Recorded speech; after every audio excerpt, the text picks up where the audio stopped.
learn about sink and float science experiment.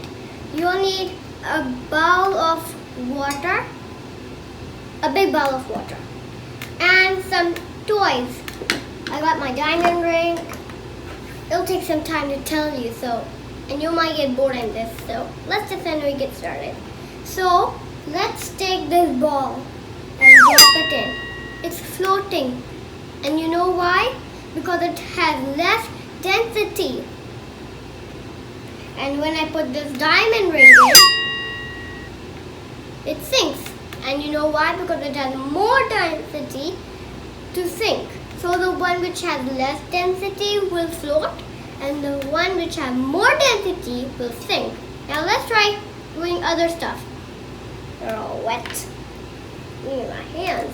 So we'll put this Play-Doh sink, and it's sinking. Because you know why? It has more density to sink. And now when I put this boat on top, it's floating. You know why?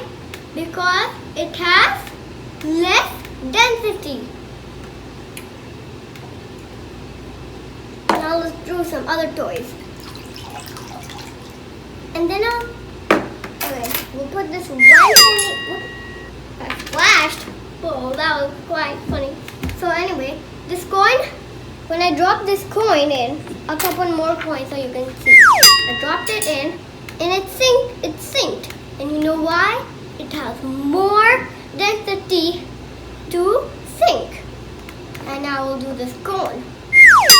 It's floating. And you know why? Because it's less density. Bye friends. Hope you liked this video and hope you understood. Bye.